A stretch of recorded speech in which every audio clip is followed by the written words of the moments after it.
Thank you, Asbi, for accepting the invitation of my podcast. Thank you for having me, Walid. Thank you so much. You're welcome.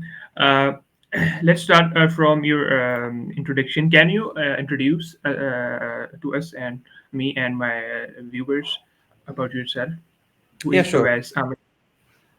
So the name is Oais Amin. I'm born and brought up in Lahore, Pakistan. Um, Regarding the graduation, I did MBBS, which is equal to MD in USA, like doctor, human doctor.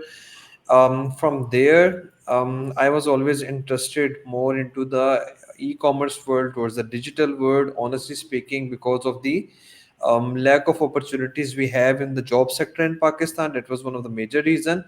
So in my fourth year of medical college, I started exploring other options, Fiverr, medical freelancing, writing, etc. All these options. I kind of tried to peek into the startup culture as well, but then again, that requires investment and a lot of networking and a lot of knowledge as well, like how to do it, and we didn't have that. At that time, there was a wave of Amazon in Pakistan. I thought it's something which sounds interesting. I jumped into this part that sounds pretty practical, pretty understanding, and yeah, that kind of captured my interest. And from there, in the end of 2017, or you can say from the start of 2018, I started the Amazon FBA journey. I launched my own products, around five or six of them. And then after that, in 2019, along with my products, I started my agency as well, Upscale Valley, in which I found gap. Like there are many people, especially in the Pakistan sector and definitely in international market as well, who had gap in the execution part, who didn't have that kind of expertise in catering, analyzing, and solving the problem. That's where Upscale Valley jumped in. And since 2019 up till now, I'm also providing services. I have around you can say a team of 35 people, and we are providing services to all sort of people who are into the Amazon FBA world. It's a full service Amazon FBA agency.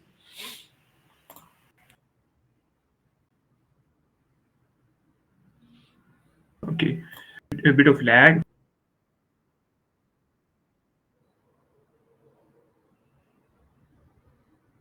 um, I guess the lag is at your end, I guess.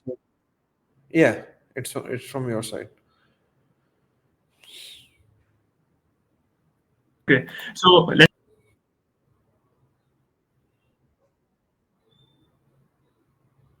from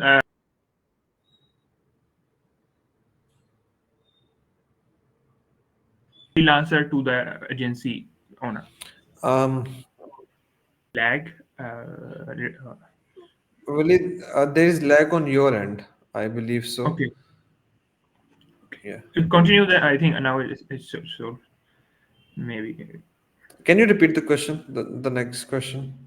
The next question is, can you tell us a bit more about yourself? That how you make an upscale valley and scale from free solo freelancer to the agency owner.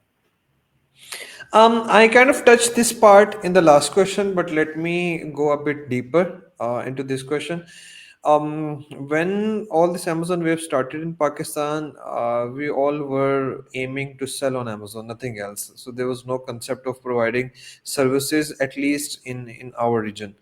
We used to gather on Saturdays, under the platform of Extreme Commerce, and we used to help each other because one seller and other seller, we are kind of sharing our understanding and knowledge and kind of trying to help each other. So, in those networking gatherings or arrangements, we used to see that there are some people who are kind of good in adapting, in learning new things, kind of they know how to stay ahead of the learning curve. And there are some people who are not that much tech savvy, or you can say not that much into the commerce world, because they are doing maybe a full-time developer job, or maybe they are doing something retail on the retail side of business. So they're not that much tech savvy, and it was hard for them to understand how to implement or how to execute things. So for me, it was like I have maybe started applying the ManyChat part, and then I realized, okay, so there are 8 to 10 people I know who are stuck into this part. So I'm helping one person, spending 1 2 hours, and then I'm helping second person. Then the conversation heated up, and it kind of came into the discussion, why don't you take it as a task properly, why don't you take it as a business properly, because people do need consistent help. For how long can I provide the free support and all that part? And that was the time when I took the decision to co-found the agency along with Isam, my ex-partner. And at that time we planned that, okay, let's go into full-time agency setup, rather than providing the services on the individual level.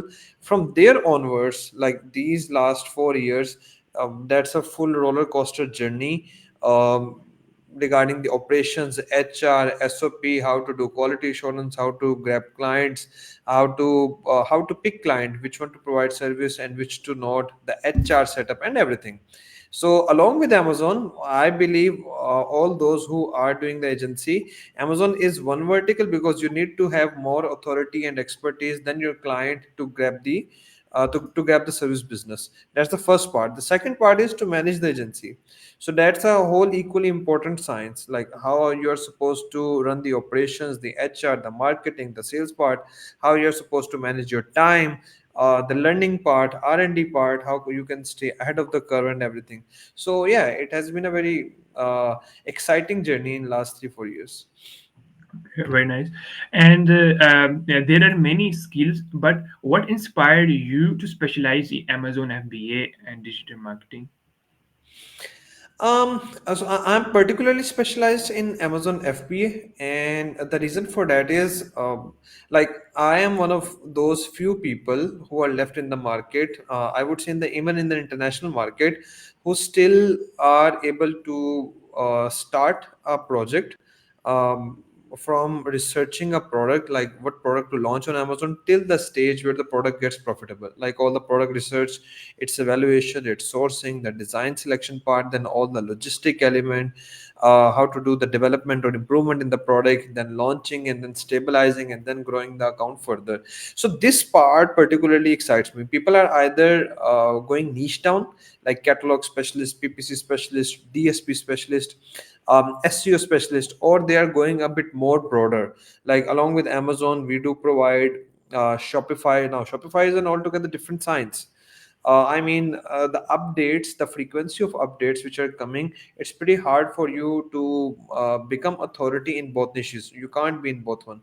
And then, so people are either going too much broad or they are narrowing down. For me, this part, having a grip of the whole process, like starting the product from the product research part till it gets profitable, all the A to Z launch process, that particularly excites me, because this is what the journey of a seller, of an Amazon seller is.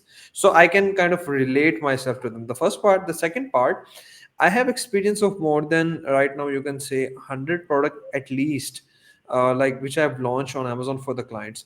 So that gives me the market scenario as well. How does the stages of a product in the market work? How you're supposed to find the gap or maybe earn fortune through the competition of the market? How you are supposed to stay ahead of the competition? So if you know this science, you can apply it in any business world, be it the SaaS business, be it the retail business. If you have learned or understood this science of doing market Hmm. intelligence, understanding your customer persona, bringing up a product which is better than the competitors, then finding a gap in the marketing, you can apply this model in many different aspects of the business world. So that is what excites me, and that is why I'm still doing this, even though it's pretty hard to offer as a service.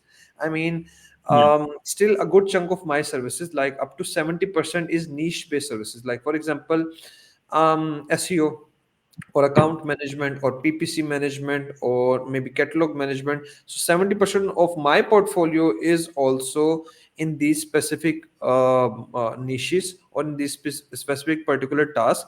And around 20 to 30% is where I love to collaborate with people and launch product A to Z on Amazon, because this is what pretty excites me, and at the same time this is what is pretty hard to do. So yeah, that Okay. is what inspires me, to be honest. Okay, very nice, very nice. Let's move into the next question. Meanwhile, can you share the podcast in your Facebook so that your friends and can also view? Um, Honestly speaking, I'm not sure how to do it. I So mentioned you in Facebook, and just a you second. can just share the podcast or simply the post. Okay, sure, sure. Let me do it.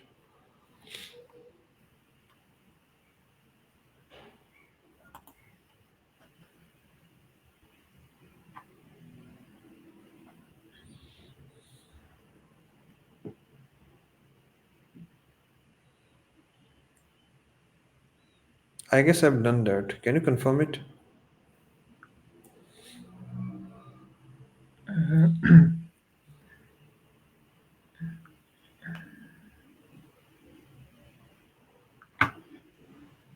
I guess so. You done in Facebook or LinkedIn? On Facebook. Okay, I think there is no. Um, Yes. um, okay, so I've done it from the mobile. Maybe now it should be working. Yes, it should be. Okay. Okay. So can let's move into the next question. So if Hmm. you Yeah, it's available now. It's available on my profile. okay. So the next part is about the Amazon FBA expertise. How will you explain Amazon FBA to someone who is new to e-commerce and online business? Um, if you are new to the online now, there are two different audiences to which one can expand. Before this, Vineet, do I need to share it on LinkedIn, or will it go by Yes, on its own? this is live on LinkedIn. So I can also mention. Okay, so it's already Give me live. a minute, so I can also mention you in the LinkedIn as well.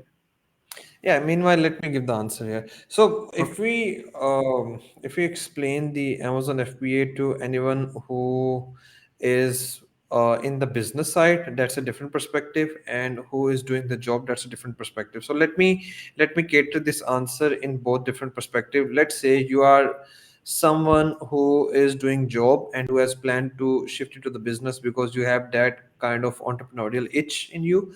So in a business part, there are two three factors. For example, you need to finalize what product to sell in the market. Then again, the second part is you need to have a marketplace. You need to be in the market, either in the retail market, either maybe in the main market in your city, or maybe in the digital market, which is Google, which is Facebook, which is Amazon. You need to be at the place where there is raw audience available already. You can't have your shop in the desert. So that's the point. And then again, the third point is you need to have the marketing skill. These are the three components majorly, if I talk in a very broad and raw form. So once we add the online component into it, because in the retail world people are visiting your shop and then they are purchasing the product and then they are going away, so you don't need to have a fulfillment mechanism. But when it comes to online, everything is digital on your mobile. So that gives birth to the fulfillment network, where you are responsible to pick, pack, and then ship the product to your customer's house.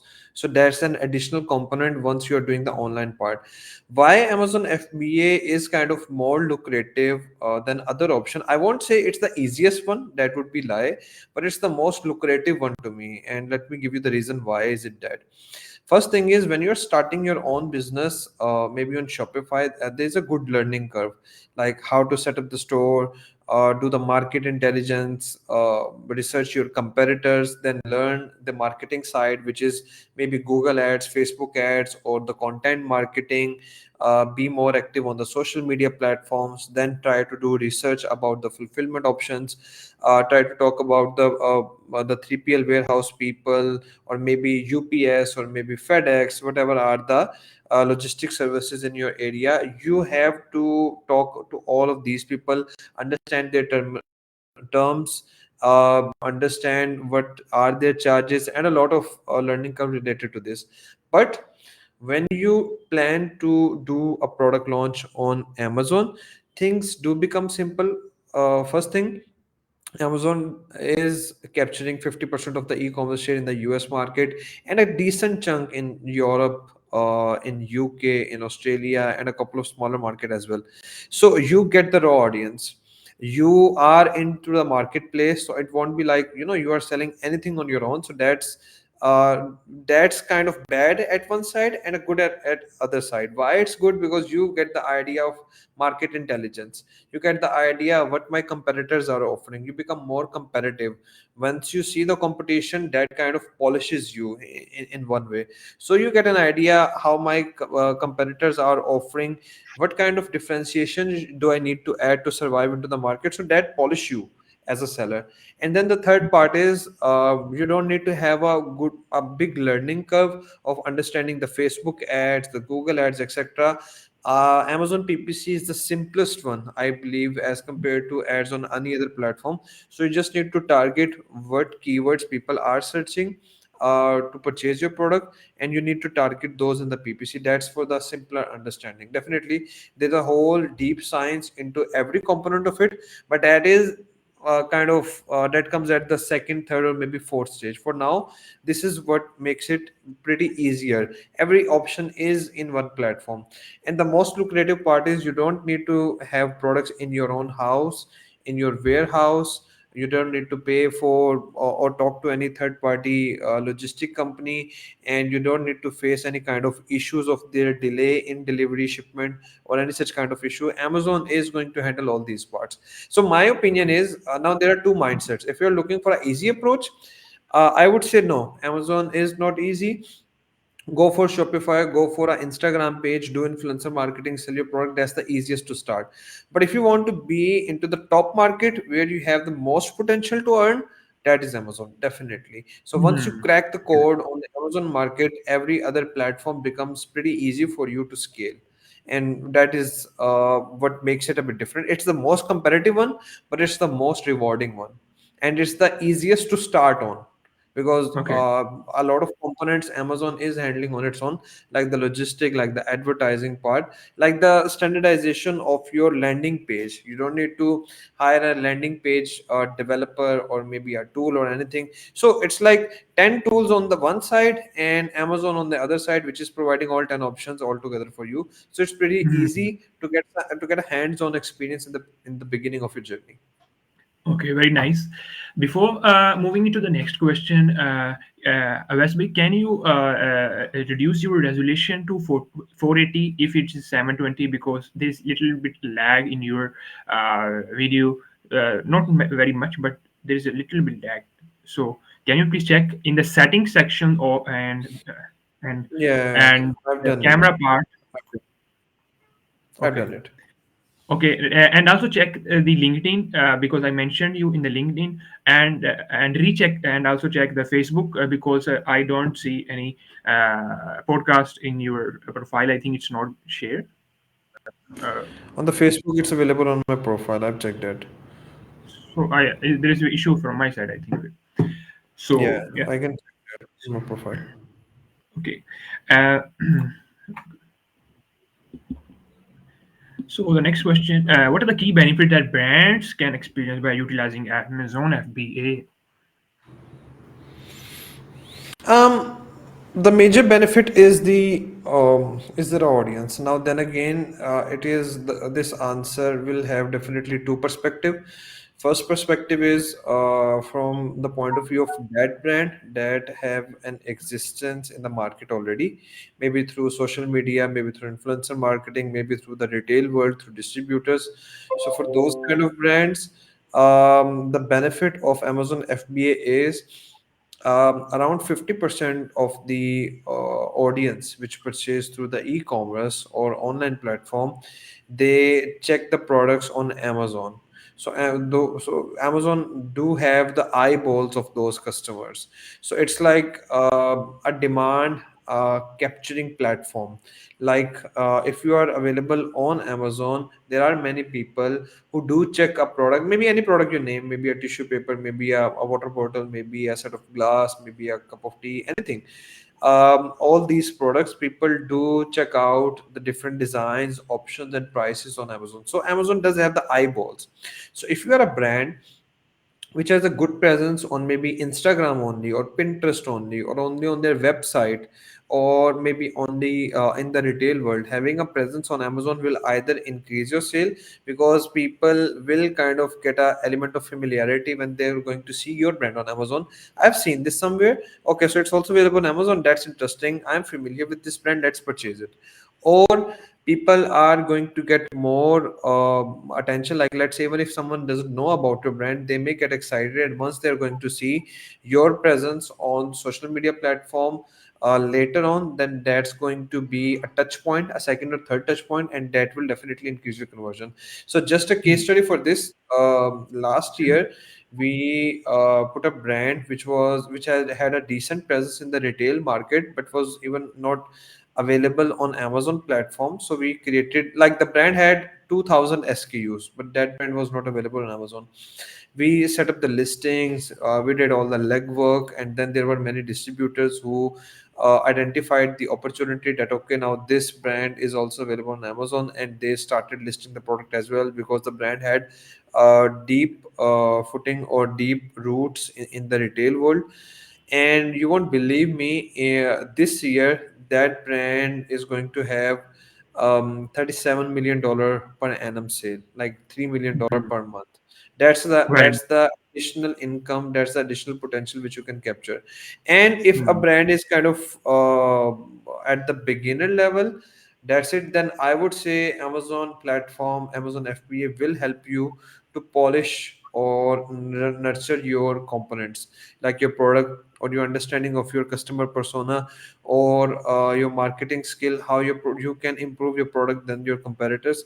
So this is kind of a market which is like a drill, and if you pass your brand through this drill, it will only refine you, nothing else. Or if your product is kind of not up to the par of the market standard, then definitely it will crush you. But then again, that's something which is going to define you eventually. So this is how I see uh, the benefit or the impact Amazon can have on the two different types of brands.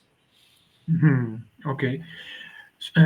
So, in your experience, uh, brands allow FBA in general, or just the यानी allow के वही सिर्फ यानी के they are only selling in the Amazon, don't allow some other sellers to sell their products on. So can you so which are seller more prefer or brands more prefer? I didn't get it. You need to Okay. maybe rephrase the question.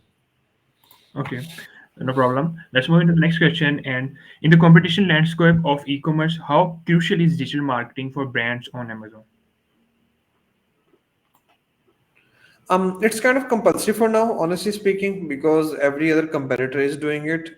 So it becomes no-brainer for you to do it as well. So brands are consistently posting content on social media platforms. They are engaging influencers, and they are also building up their email list. And through that particular email list, which they are building up through the social media platforms, they are sending the traffic on to Amazon as well. So it's kind of no brainer to not have it, because it's like, if my competitor is doing 10 things, and those 10 things are pretty effective, I won't be able to match whatever he is achieving by doing only 6 or 5 things. So I do need to make sure that I do check all the factors, or I do execute all the factors to achieve that part. So in last 2 years, it has become pretty necessary to do it. Okay, the question and the next question is also a little bit the same. Could you share some effective digital marketing strategies that you have proven successful for a brand using Amazon FBA? In a broader sense, I would say build your email list. Try to build your email list. Do like once we talk about the digital marketing, we always talk about optimizing the cost. It's getting harder day by day, or I would say quarter by quarter, on every social media platform, be it Facebook, be it Google, be it Amazon. So do expect the advertising cost to increase. Do not expect it to decrease. So how you can survive is by increasing the profit margins of your product. That is only possible by adding value, or by increasing the average order value, by providing more options to the customers. So you don't need to work on this part. And I would say a digital marketing or marketing is not only advertising. That's a lot more than that. So try to find out different angles, different hidden features, even though that feature is available in every other competitor's product, but they have not marketed that properly. Try to exploit that angle. That will literally help you in the Amazon FB journey. Okay, very nice. Can you share a success story where effective PPC management significant boosted brand sales on Amazon? There are a lot of example, like the one which I was sharing with you just a couple of minutes back, where it literally helped the brand to scale from 0 to 36 million per annum. But then again, efficient or effective PPC management will only work once you have a quality product. Like we do need to have this understanding. PPC is nothing more than sending more eyeballs or sending more Hmm. traffic towards your product. So if your product is a garbage, all that traffic is going to be converted into a garbage. And if your product is a gold or a diamond or any valuable stuff, that all audience traffic or eyeball is going to reward you money. So that's how it works.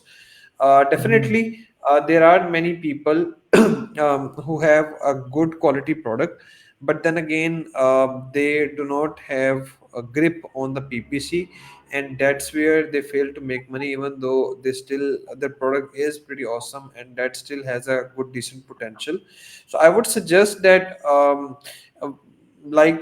these both things go hand in hand. So if you are lacking in any one thing, maybe in a good product or maybe in a good marketing grip, then you are not going to be able to make money. So you need to make sure that your product and advertising go hand in hand.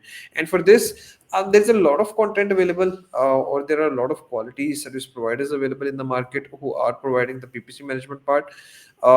You need to make sure that you are availing it to its maximum potential. That's what is needed for now. Very nice.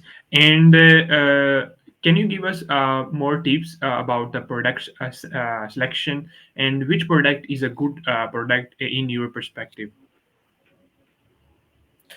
Um, Ideally, a good product is which has a good depth in the market. Like usually, people go to those products which are pretty hard to do, because in those markets there is not enough demand. So just keep in mind one thing: you can't generate demand on Amazon platform. For that purpose, there are TikTok or other social media platforms, and you need to engage influencers, show the exciting parts about your product, how those products can add value to the customer. That's the demand generation part. On Amazon, um, you need to make sure that it's the demand capturing platform. So for that, you need to go into the product which has good decent market depth, which has a decent number of keywords. Like if you have 50 keywords and another product you have only 10 keywords, it means in the first product you have 50 different options to market your product, 50 different keywords. So that gives you more options, more routes to do the marketing effort, to do the marketing part, and that is what makes it more valuable. Then again, like right now, what I am suggesting is go to the high price products. Everyone is kind of suggesting it because the advertising cost is becoming expensive. And then again, eventually keep in mind, even if you find a good product which have awesome stats, good demand, people are making good revenue, and then the competition is pretty low, that won't stay as it is for a longer time period. That product is destined to become competitive. That's how it's going to be. So you need to make sure, instead of doing a product research on Amazon, do a research on a niche, like which niche is pretty good. Have a good eye or understanding on why do people purchase products of that niche. Let's say maybe anything related to the motorcycle riders. So why do they purchase their products, and what is their psyche, what is their hobby, what are their interests, and what are the different products, what are the manufacturing processes of those products, and then see if that niche has good demand depth on Amazon, and then go to that part. Because in that case, even if the market becomes competitive, you, because of your extra understanding of the niche and your customer persona and the manufacturing processes, you're going to survive in the market. And if you have only worked on the Amazon platform and didn't work on the product particularly, you are going to get the hard time. So that's how things Okay. are evolving in last three four Okay. years Okay. Very nice. 30 minutes up, and I have a few more questions, but do you have more time, or can we end this stream now? Let's end this stream, and then we can definitely catch up in the next podcast if needed. Okay, okay. Thank you, Asbai. I'm very pleased for me you to be in the podcast, and it's really I enjoyed the podcast. Any remarks about this podcast or your experience before ending the stream? Exact. Nothing to be precise. That was nice talking to you. That was nice sharing the perspective on different questions, different topics. Yeah, and stay in touch. Okay, thank you. Uh,